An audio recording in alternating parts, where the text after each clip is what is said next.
Hello बच्चों, welcome to Rajiv classes. आज हम क्लास 10th का चैप्टर नंबर 4 कंटिन्यू करेंगे। लास्ट क्लास में हमने देखा था कि क्वाड्रेटिक इक्वेशन को सॉल्व कैसे करते हैं bye completing the square method. आज हम उसी मेथड को थोड़ा सा और इम्प्लीमेंट करेंगे और बताएंगे कि क्वाड्रेटिक फार्मूला कैसे आया। ठीक है, जैसे कि आप लोगों को पता है, अगर मैं जनरल फॉर्म, यहाँ पर हम क्वाड्रेटिक फार्मूला की बात कर रहे हैं आज। ठीक है, देखो क्वाड्रेटिक फार्मूला तो बस एक नाम का है। अगर आप लोगों ने कंप्लीटिंग द स्क्वायर मेथड को अच्छे से पढ़ा होगा, जो कि मैंने लास्ट वीडियो में आपको कवर करा रखी है, अगर वो वीडियो आप लोगों ने नहीं देखी है तो प्लीज़ जाकर देखिए, बहुत अच्छे से मैंने आपको समझाया हुआ है। ठीक है, क्लियर। देखो क्वाड्रेटिक फार्मूला में जब तुम आप सॉल्व करोगे, देखो A X square plus B X plus C is equal to 0 है। क्लियर। तो क्वाड्रेटिक फार्मूला आया था हमारा कंप्लीटिंग द स्क्वायर मेथड से ही। कैसे आया होगा, देखो अगर मैं स्टेप 1 की बात करूं तो ए का कॉफिशिएंट जो है हमको क्या, सॉरी एक्स स्क्वायर का कॉफिशिएंट जो है वो क्या बनाना होता है, हमको 1 बनाना होता है। तो 1 कैसे बनाएंगे, ए से डिवाइड करके। तो आपका जो इक्वेशन बन जाता है वो क्या बन जाता है, वो ये बन जाता है। क्लियर। वही स्टेप्स हैं जो मैंने आपको कंप्लीटिंग द स्क्वायर मेथड में समझा रखे हैं। ठीक है, अगर आपको दिक्कत हो रही है तो पहले प्लीज़ जाकर वो वीडियो देखें और फिर इस पर आएँ, आपको बिल्कुल भी दिक्कत नहीं होगी। क्लियर। नेक्स्ट क्या होगा, नेक्स्ट होगा हमारा दिस इज़ बी अपॉन ए। इसको कांस्टेंट टर्म को हम राइट साइड शिफ्ट करते हैं। ठीक है, राइट साइड शिफ्ट करते हैं। राइट साइड शिफ्ट करने के बाद हमारा जो थर्ड स्टेप होता है, जो भी हमारा कॉफिशिएंट ऑफ एक्स है, एक्स का कॉफिशिएंट क्या है यहाँ पर बी बाय ए है। तो बी बाय ए को हमको क्या करना पड़ता है, देखो बी बाय ए का जो हाफ है, तो बी बाय ए का हाफ क्या होगा, बी अपॉन 2a। इसका हाफ जो स्क्वायर होगा वो हमको दोनों साइड ऐड करना पड़ता है। ठीक है, यहाँ पर बी अपॉन 2a का जो स्क्वायर होगा वो दोनों साइड ऐड करना होगा। अब तुम देख पा रहे होगे यहाँ पर, देखो ये जो फॉर्मूला बनेगा, इस साइड हमारा left hand side B upon 2a का हमारा क्या बन जाएगा, आइडेंटिटी बन जाएगा, होल स्क्वायर वाली। क्लियर। इसी को बोलते हैं कंप्लीटिंग द स्क्वायर मेथड। देखो आपने इस एक्सप्रेशन से एक किसी परफेक्ट लीनियर फॉर्म का स्क्वायर बना दिया ना, इसको ही बोलते हैं हम कंप्लीटिंग द स्क्वायर मेथड। ठीक है, और उधर क्या बना दिया, देखो minus C upon A plus B square upon 4a square. Clear. अब तुम इसको सिंप्लीफाई करोगे तो ये आ रहा है A upon 2 X plus B upon 2a whole square is equal to, यहाँ पर आ जाएगा 4a स्क्वायर।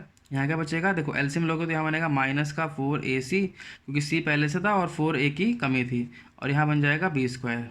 ठीक है, अगर और इसके बाद मैं सिंप्लीफाई करूँ इसको और थोड़ा सा, तो b अपॉन 2a और यहाँ से होल स्क्वायर आ गया। यहाँ से क्या आ जाएगा, यहाँ से आ जाएगा, देखो इसको ऐसे लिख दो, b square minus 4ac upon 4a square. Clear बच्चों। अब देखो यहाँ पर फिर क्या करते थे, हम रूट लेते थे। रूट लोगे तो क्या बनेगा, b upon a plus B upon 2a is equal to under root, देखो plus minus under root B square minus 4ac divide by, इसका रूट लोगे तो देखो 4 का हो जाएगा 2 और a स्क्वायर का हो जाएगा a। क्लियर बच्चों। अब देखो ये इतना काम आप लोगों ने कंप्लीटिंग द स्क्वायर मेथड में भी हमने कर रखा है। ठीक है, अब इसके बाद क्या करना है, देखो इसको सिंप्लीफाई करके थोड़ा सा, देखो मैं थोड़ा सा और सिंप्लीफाई करता हूँ और आपको रिजल्ट बनाते हैं कि व्हाट इज़ क्वाड्रेटिक फार्मूला। देखो अगर मैं इसको लिखना चाहूँ तो x is equal to this is b upon 2a, यहाँ पर आ जाएगा प्लस माइनस अंडर रूट, देखो यहाँ माइनस का आएगा क्योंकि इधर प्लस का था तो इधर माइनस का हो जाएगा। यहाँ हो जाएगा B square minus 4ac upon 2a। Clear. अगर मैं इसको थोड़ा सा और सिंप्लीफाई करूँ तो यहाँ पर हमारा क्या आ जाएगा, एलसीएम आ जाएगा 2a, इधर हो जाएगा माइनस b, यहाँ हो जाएगा plus minus under root B square minus 4ac। Clear. अब देखो यहाँ से अगर मैं इसको अच्छे से लिखूँ एक बार फिर से, तो ये बन जाएगा मेरा this is B square minus 4ac upon 2a, and यही मेरा क्वाड्रेटिक फार्मूला है। Clear, this is my quadratic formula.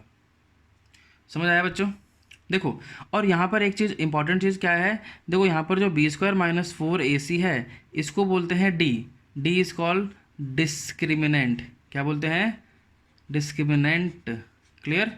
तो अगर फॉर्मूले को थोड़ा सा और अच्छे से सिंप्लीफाइड वर्जन में लिखें तो क्या लिखेंगे, B minus B plus minus under root D upon 2a, this is your final answer.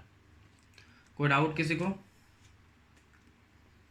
समझ आया कि क्वाड्रेटिक फार्मूला क्या होता है। अब देखो इसके अंदर क्या है, अगर मैं डी की वैल्यू यहाँ से निकाल लूँ बी स्क्वायर माइनस 4ac, तो इसको करना कैसे है। देखो आपके पास जो इक्वेशन थी वो ये थी, ये इक्वेशन थी। अगर आप इस इक्वेशन से ए बी और सी निकाल लो और इस फॉर्मूले में डायरेक्टली पुट कर दोगे तो आपके पास डायरेक्ट आंसर आ जाएगा। इसे ही बोलते हैं फार्मूला। कोई डाउट। तो क्वाड्रेटिक फार्मूला आपको क्वेश्चन इजी तो बनाता है, बट ध्यान रखना नया मेथड आता है इसका मतलब है कि पुराने मेथड में कुछ कमियां रही होगी।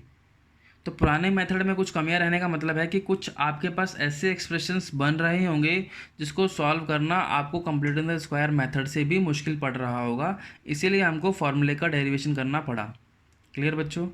तो फॉर्मूला आके आपको क्या करता है, आपको हेल्प करेगा क्वेश्चन को ईजी बनाने में। सॉल्व तो उस मेथड से भी हो रहा था, स्प्लिटिंग द मिडल टर्म से भी हो रहा था, बट इन मेथड को लाने का रीज़न क्या है, इन मेथड को लाने का रीज़न ही यही है कि आपको क्वेश्चन को ईजिली सॉल्व कर पाओ। ठीक है, तो मैं अब आपको एक क्वेश्चन करवा देता हूँ। ठीक है, आपको समझ आ जाएगा जल्दी से कि क्या क्वेश्चन में करना है। देखो अब मैं देखो यहाँ पर एक इसी फॉर्मूला को लिख देता हूँ।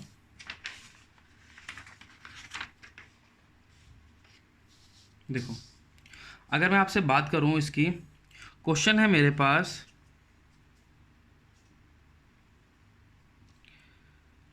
3x² minus 5x plus 2 is equal to 0। ठीक है, ये मेरे पास एक क्वेश्चन है। इस क्वेश्चन को आपको सॉल्व करना है बाय यूजिंग क्वाड्रेटिक फार्मूला। ठीक है, अब क्वाड्रेटिक फार्मूला में मेरे को क्या पता है, मेरे को बस ए बी सी निकालना है। देखो यहाँ पर अगर आप स्टैंडर्ड फॉर्म से कंपेयर करोगे तो ए की वैल्यू 3 है एंड बी की वैल्यू -5 है एंड सी की वैल्यू क्या है 2 है। क्लियर। तो सबसे पहले मेरे को क्या निकालना पड़ता है, सबसे पहले मेरे को डिस्क्रिमिनेंट निकालना पड़ता है जिसकी वैल्यू होती है b² माइनस 4ac। क्लियर बच्चों। अब b² माइनस 4ac होती है तो b² मीन्स 5 का -5 का स्क्वायर माइनस 4 इंटू 3 इंटू 2। तो यहाँ से डिस्क्रिमिनेंट की वैल्यू क्या आ जाएगी, ये हो जाएगा 25 माइनस 4 3 12 12 2 24। तो यहाँ से डिस्क्रिमिनेंट की वैल्यू आ गई 1। कोई डाउट। देखो डिस्क्रिमिनेंट आ गया। अब आपको पता है, देखो मैं यहाँ पर दिखा देता हूँ एक बार।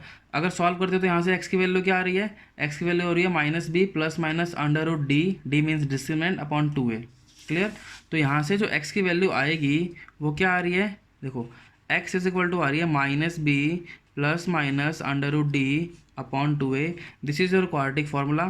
तो यहाँ से देखो x की वैल्यू क्या करना है, -b means minus of -5 plus minus √d means 1 divide by 2 into 3 that is 6। अब सॉल्व कर देंगे। यहाँ पर देखो 5 प्लस माइनस यहाँ पर क्या आ गया 1 और नीचे क्या आ गया 6। कोई डाउट। अब देखो इसको अगर आप फर्दर सॉल्व करोगे तो यहाँ पर क्या आएगा, देखो अगर मैं यहाँ पर दो पॉसिबिलिटी लेकर आपको समझाता हूँ। ठीक है, तो यहाँ पर देखो x इज इक्वल टू एक बार 5 प्लस 1 अपॉन 6 लेना है और एक बार x इज इक्वल टू क्या करना है 5 माइनस 1 अपॉन 6 लेना है। तो x की वैल्यू क्या हो जाएगी 6 अपॉन 6 और यहाँ से x की वैल्यू क्या हो जाएगी 4 अपॉन 6। तो यहाँ से आ गया आपका आंसर 1 और यहाँ से 2 और यहाँ से 3। तो x is equal to 1 is your first answer and x is equal to 2/3 is your second answer. तो तुम देख पा रहे हो क्वाड्रेटिक फार्मूला से क्वेश्चन सॉल्व करना कुछ ज़्यादा ईजी हो गया है।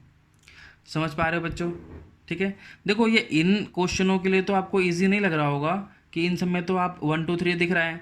देखो ये क्वेश्चंस आपको, ये मेथड आपको सॉल्व करने के लिए किस टाइप के क्वेश्चंस करने के लिए हेल्प करेगा, जैसे कि आपको वेरिएबल दे रखा होगा जिसमें आपके फैक्टर्स बनाने मुश्किल होंगे, आपको रूट्स में टर्म दे रखे होगी जिसमें आपको फैक्टर्स बनाने मुश्किल होंगे। समझ आ रहा है। तो हर मेथड की अपनी अपनी इंपॉर्टेंस होती है, हर मेथड का अपना अपना करने का तरीका होता है। क्लियर बच्चों। तो एक मेथड को दूसरे मेथड से लिंक अप मत करना, जो मेथड आपको सिखाया जा रहा है उस मेथड को आपको उसी तरीके से करना है। क्लियर। देखो क्वेश्चन में जो क्वेश्चन आएगा, क्वेश्चन आपके दो तरीके से आते हैं। एक क्या होता है कि सिंपल बोलेगा कि सॉल्व करो, तो सिंपल अगर सॉल्व करने के लिए बोलेगा तो आपके पास चॉइस है, आपको जो मेथड समझ आता है, जो मेथड इजी लगता है आप उस मेथड से कर लीजिए। दूसरा तरीका क्या होगा कि क्वेश्चन में ना स्पेसिफिकली मेंशन कर देगा कि solve this question by a particular method like completing the square method, quadratic formula या स्प्लिटिंग द मिडल टर्म। तो आपको उसी मेथड से करना पड़ेगा, आपके पास बाउंडेशन हो जाती है उस टाइम पर। क्लियर? इसलिए आपको सारे मेथड आने ज़रूरी है। ठीक है बच्चों, तो उम्मीद करता हूँ ये जो जितना मैंने आज समझाया आप लोगों को समझ आया होगा। ठीक है, फिर भी अगर आपको कोई किसी भी तरीके का डाउट अगर हुआ है या बचता है या पुराने वीडियोस में कोई डाउट आता है तो प्लीज़ मुझे कमेंट सेक्शन में पूछें, मैं आपको रिप्लाई कर दूंगा जल्दी से जल्दी। ठीक है बच्चों, क्लियर? आज के लिए इतना ही करते हैं। Thank you.